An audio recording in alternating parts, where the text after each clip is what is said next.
Assalamualaikum warahmatullahi wabarakatuh.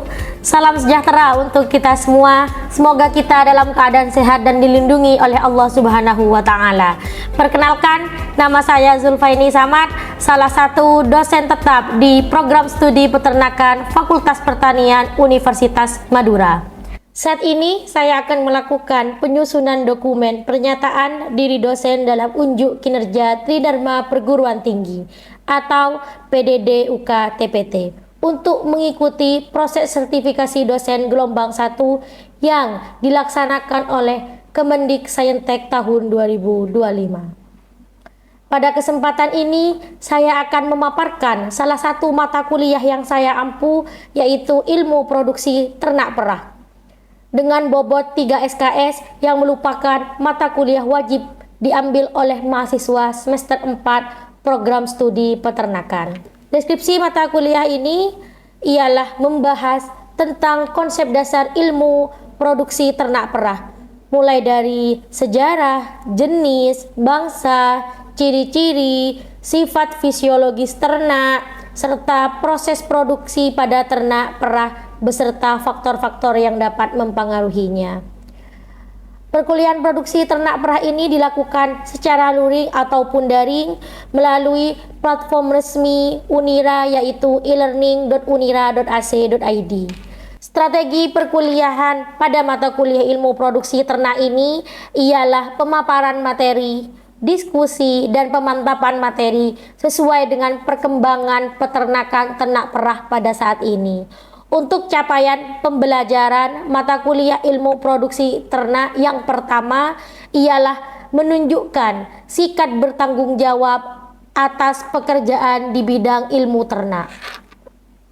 Yang kedua ialah menunjukkan sikap ramah peduli terhadap kesejahteraan ternak. Yang ketiga ialah menguasai pengetahuan dan teknologi peternakan yang efektif dan efisien, meliputi pengembangbiakan, pakan, pengelolaan hasil, manajemen pemasaran, dan pengordinasian sistem produksi ternak berkelanjutan. Yang keempat ialah mampu menerapkan teknologi peternakan yang berorientasi dan meningkatkan produksi, efisiensi, kualitas, dan keberlanjutan yang dilandasi oleh penguasaan ilmu peternakan yang meliputi pengembangbiakan, pakan, pengelolaan hasil, manajemen pemasaran, dan pengordinasian sistem produksi ternak berkelanjutan. Yang kelima, mampu merencanakan, merancang, melaksanakan, dan mengevaluasi sistem produksi peternakan yang efektif dan efisien, baik secara individu maupun dengan pendekatan multidisiplin, serta mampu bertanggung jawab terhadap pencapaian hasil kerja organisasi. Untuk capaian pembelajaran mata kuliah ini ialah yang pertama, mahasiswa menunjukkan sikap religius dengan berdoa sebelum perkuliahan dan praktikum, menunjukkan sikap bertanggung jawab di bidang keahlian dengan mengerjakan tugas secara mandiri, serta menunjukkan sikap peduli terhadap ternak perah. Yang kedua, mahasiswa mampu memahami konsep dasar ilmu produksi ternak perah. Yang ketiga, mahasiswa mampu menerapkan teknologi peternakan yang berorientasi pada peningkatan produksi, efisiensi, kualitas, dan keberlanjutan yang dilandasi oleh penguasaan ilmu produksi ternak perah.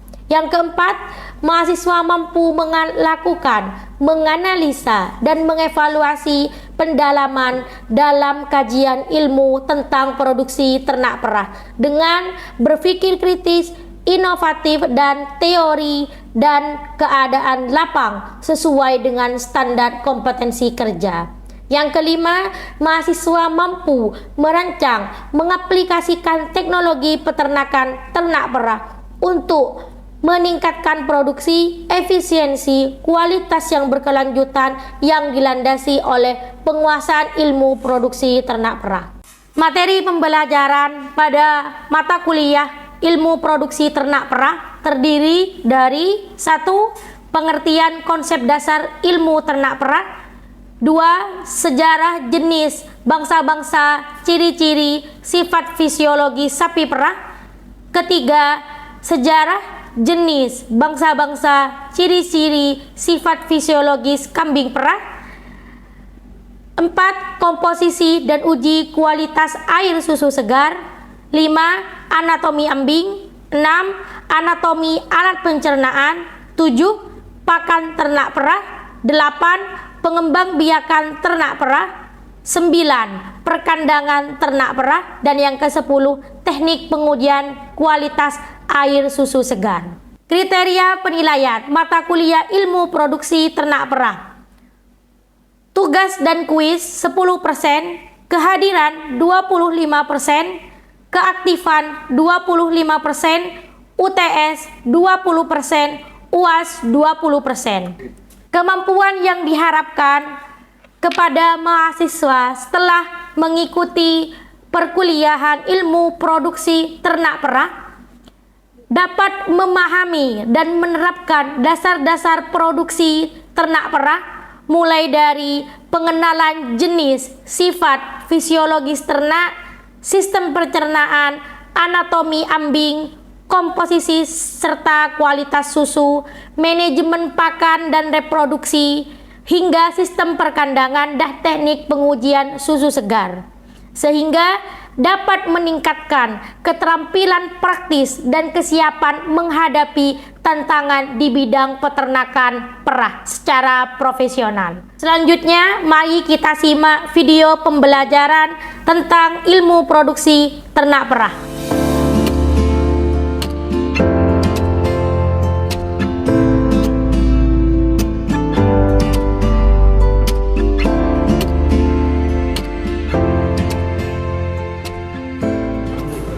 Assalamualaikum warahmatullahi wabarakatuh. Selamat pagi semuanya. Salam sejahtera untuk kita semua. Semoga kita juga dalam lindungan Allah Subhanahu wa taala. Pagi ini kita ketemu kembali dengan mata kuliah ilmu produksi ternak perah. Nah, sebelum kita mulai kuliah hari ini, marilah kita berdoa menurut agama dan kepercayaan masing-masing. Berdoa dimulai.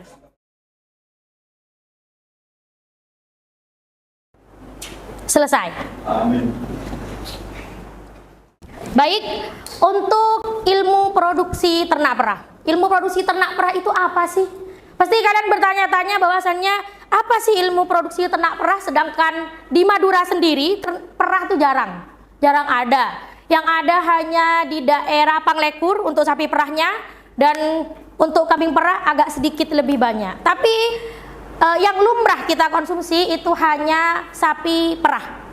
Sedangkan kambing perah itu, susu kambing perah sangat sedikit masyarakat Indonesia itu mengkonsumsi untuk susu kambing perah. Masyarakat Indonesia itu banyak mengkonsumsi susu, tapi susu yang dikonsumsi itu rata-rata itu adalah susu dari sapi perah. Untuk kambing perah itu sangat jarang, ya kan? Ya. Nah,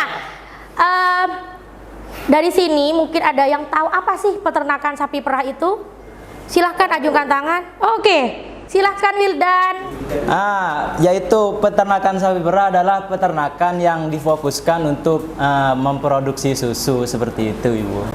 Betul sekali. Jadi pernyataan Wildan tadi betul. Jadi peternakan sapi perah itu adalah peternakan yang memang fokusnya untuk apa? Menghasilkan susu. Jadi kalau peternakan itu kan banyak ya. Jadi ada peternakan yang memang untuk menghasilkan susu, yaitu sapi perah. Ada yang untuk menghasilkan daging. Apa? Sapi apa kalau menghasilkan daging? Adalah sapi potong. Jadi latar belakang tentang produksi ternak perah itu apa sih? Yang pertama, ilmu produksi ternak perah itu apa? Kata kunci yang pertama adalah ilmu. Ilmu itu apa? Memahami, mengerti, dan mengetahui. Segala sesuatu yang kita pahami di dunia ini, kita mengerti dan kita ketahui, itu adalah ilmu. Jadi tidak semua ilmu itu harus ada bukunya, tidak semua ilmu itu harus belajar ke dosen, ke teman pun juga bisa. Itu namanya ilmu. Nah, selanjutnya ada apa? Produksi. Nah, dalam dunia peternakan semuanya itu ada produksinya. Ayam bisa menghasilkan telur, sedangkan sapi perah menghasilkan susu, sapi pedaging menghasilkan daging, Terus kambing perah menghasilkan susu kambing. Nah, produksi adalah kegiatan untuk menghasilkan sesuatu.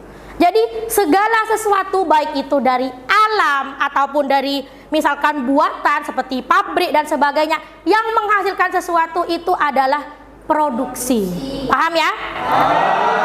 Nah, selanjutnya ada ternak perah. Ternak perah itu berarti ternak yang menghasilkan susu. Ya, jadi ternak yang menghasilkan susu dengan jumlah banyak, bukan hanya jumlah sedikit. Contoh, sapi potong, dia hanya menghasilkan susu untuk anaknya saja. Ya, kalau ternak perah, dia menghasilkan susu untuk anaknya dan juga untuk dikonsumsi oleh masyarakat luas. Seperti itu.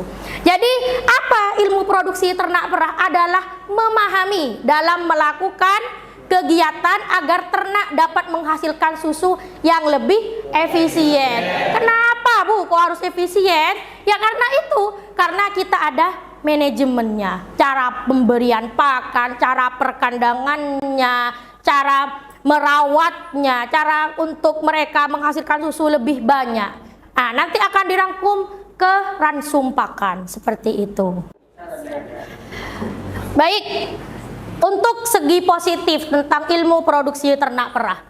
Segi positifnya apa? Dalam kita mengetahui ilmu produksi ternak perah dan juga memiliki peternakan sapi perah. Yang pertama apa? Ada jaminan penghasilan yang stabil. Kenapa Bu kok bisa dibilang stabil? Yang pertama, peternakan sapi perah itu mereka punya apa? Punya penghasilan setiap hari. Jadi sapi perah itu akan diperah setiap satu hari 2 kali. Jadi di pagi hari dan juga di sore hari. Terus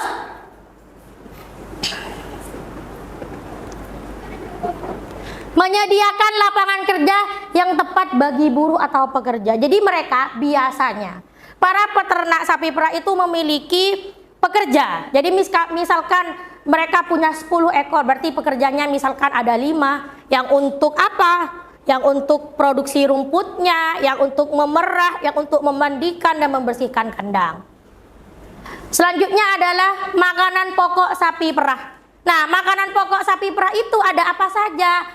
Ada hijauan, ada jerami, fermentasi, dan juga ada konsentrat. Jadi hijauan dan jerami, fermentasi, dan juga konsentrat ini sangat diperlukan apa? Untuk menunjang sapi perah tersebut menghasilkan susu.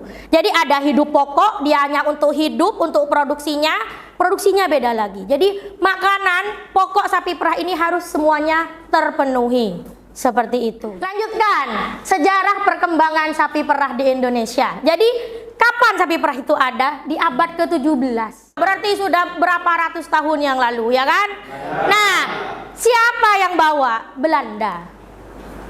Jadi yang bawa itu Belanda. Kita dijajah oleh Belanda itu berapa tahun?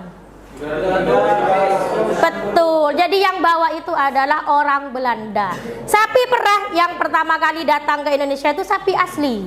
Jadi kalau sekarang itu ada sapi perah namanya peranakan Friesholten. Jadi dia ukurannya lebih kecil. Kalau sapi perah asli dia ukurannya tinggi besar seperti itu. Nah, untuk apa kegunaannya orang Belanda itu bawa sapi? Yaitu untuk memenuhi kebutuhan susu orang Belanda. Jadi orang Belanda itu makanan pokoknya gandum, minumnya susu. Berbeda dengan kita ya, makanan pokoknya beras padi, beras jagung, minumnya air begitu. Nah, terus abad ke-19 kebutuhan susu meningkat sehingga sapi perah didatangkan lagi dari Australia dan Eropa. Nah, didatangkan di mana? Di daerah Lembang. Lembang itu ada di mana? Bandung. Bandung itu Lembang adalah puncak tertingginya Bandung. Misalkan kayak di sini Batu, ya, atau Grati. Kenapa sapi perah itu harus ada di tempat sejuk seperti itu? Abad ke-20 pemerintah melakukan apa? Usaha pembibitan sapi perah yang diternakkan di pegunungan. Sekarang sudah ada yang namanya BBIB Lembang Singosari, BBIB Singosari atau BBIB Lembang Bandung seperti itu. Nah, populasi populasi sapi perah yang ada di Indonesia. Nah, tahun 2020 sampai 2024 belum ada program yang masif dikarenakan impornya terbatas. Jadi masih sangat terbatas untuk sapi perah asli ya, yang tinggi, yang besar, yang memang asli fresh Holstein yang warnanya hitam putih. Nah, akhir tahun 2004 kedatangan 50 ekor sapi perah FH bunting dari Australia. Jadi kebanyakan kita melakukan impor dari memang negara-negara yang memang tempat tempat pembibitan sapi perah tadi. Terus rencananya tahun 2025 ini impor 200.000 ekor. Sedangkan sampai saat ini, sekarang bulan berapa? Bulan Juli ya. Itu masih hanya 20.000 ekor tiba di Indonesia. Terus kontribusinya apa? Siapa yang berkontribusi untuk mengimpor semua itu? Itu dikontribusikan oleh 178 pelaku usaha impor. Jadi mereka yang berusaha untuk mengimpor dari luar, seperti itu. Dan setiap ternak yang diimpor dari luar itu memiliki ketentuan tersendiri. Jadi banyak ketentuannya.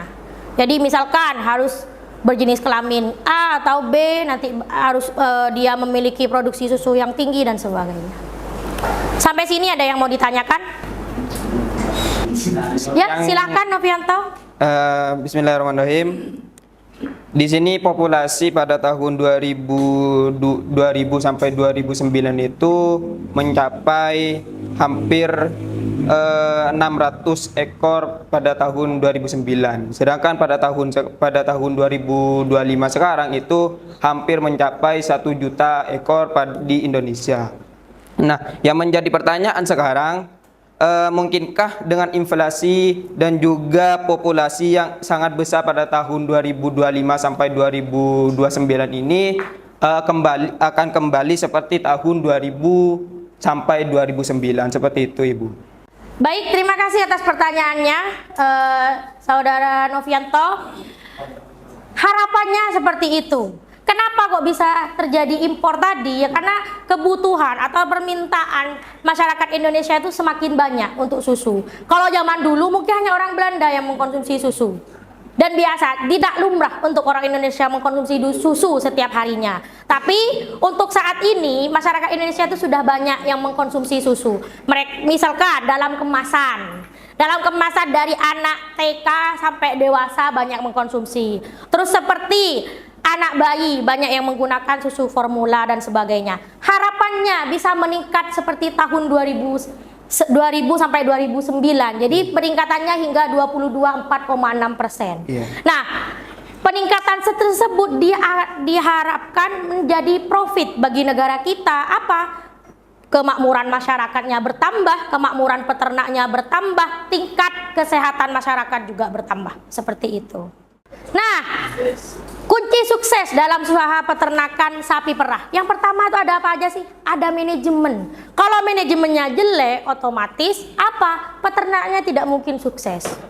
Makanya seorang peternak itu harus apa? Menggali ilmunya setiap saat. Tidak harus kuliah, tapi mereka bisa mendengar dari teman, membaca buku, membaca internet dan sebagainya. Yang kedua ada apa? Pemanfaatan teknologi.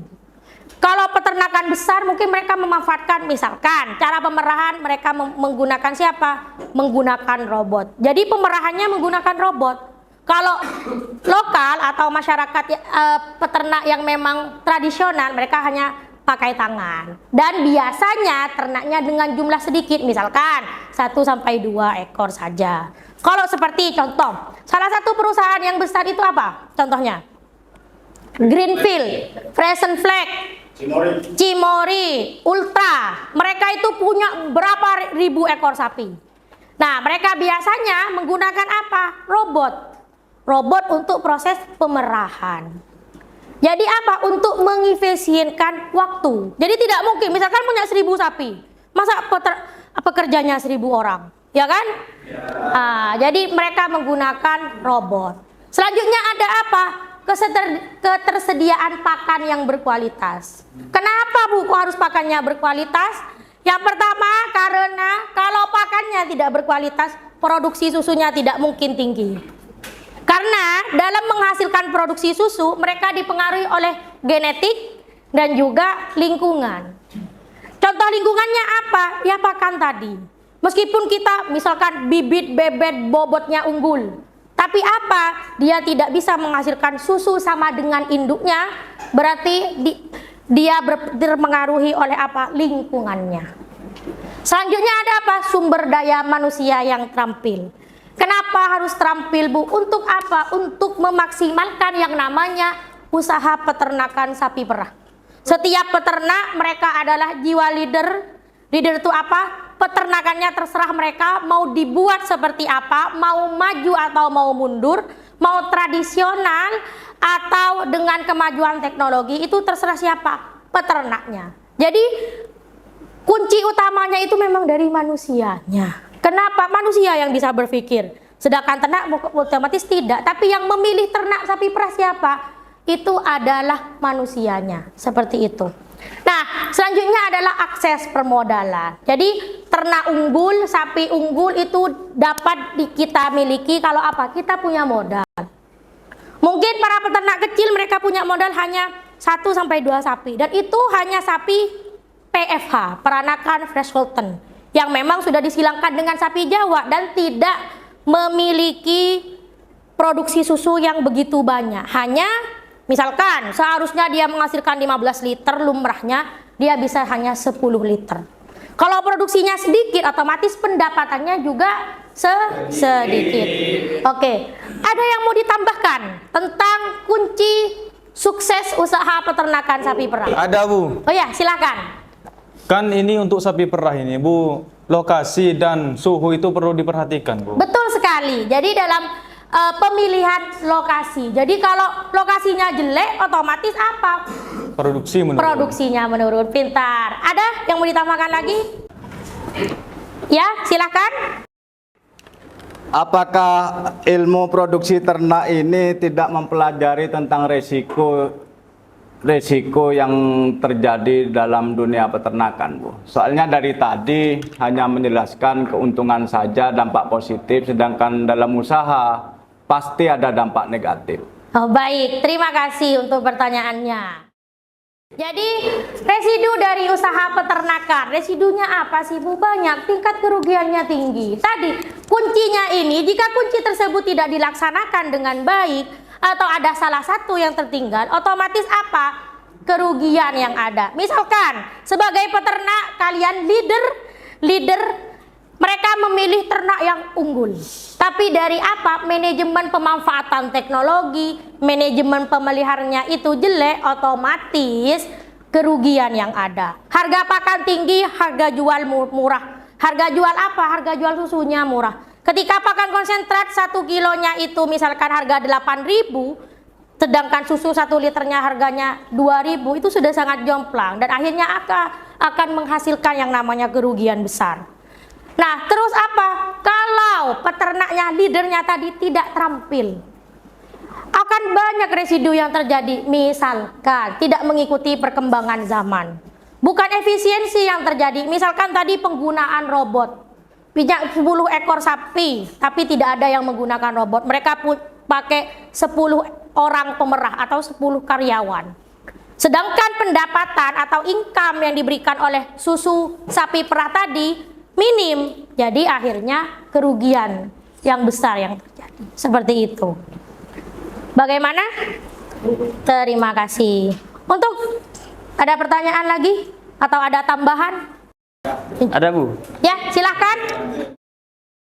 Baik, di sini kan membahas tentang kesuksesan dalam usaha ternak sapi. Apakah kebersihan kandang dan juga kehigienisan kandang itu berdampak untuk sapi perah?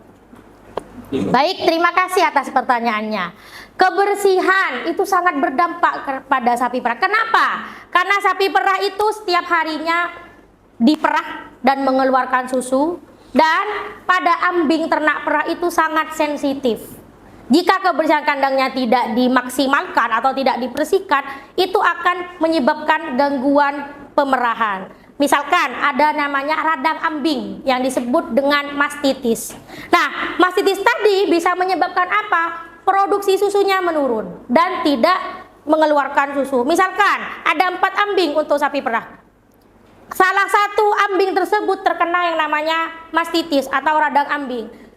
Jadi tinggal 3 yang mengeluarkan susu, dan itu sangat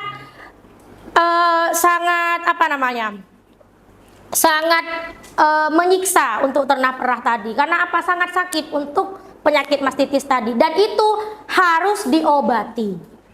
Baik, untuk kesimpulan dari materi kita hari ini, yang pertama apa? Keberhasilan usaha peternakan sapi perah itu bergantung pada apa? Kolaborasi, inovasi, dan adaptasi. Nah, kolaborasi dengan para peternak dengan ukuran skala besar, inovasinya apa? Perkembangan teknologi yang bagus, serta adaptasi. Adaptasi dari tradisional ke modern. Terus selanjutnya yang kedua adalah tantangan dapat dihadapi dengan strategi yang terencana dan berkelanjutan, yang menghasilkan apa? Peternakan yang tetap unggul mengikuti perkembangan zaman. Baik, mungkin hanya ini yang bisa saya sampaikan untuk hari ini. Sampai ketemu di minggu depan dengan materi-materi yang baru dan cerita yang baru. Kurang lebihnya saya mohon maaf. Wassalamualaikum warahmatullahi wabarakatuh.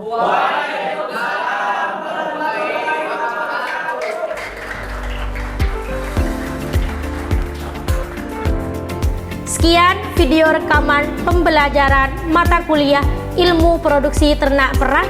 Video rekaman ini dibuat sebagai salah satu syarat sertifikasi dosen tahun 2025. Kurang lebihnya saya mohon maaf yang sebesar-besarnya. Wassalamualaikum warahmatullahi wabarakatuh.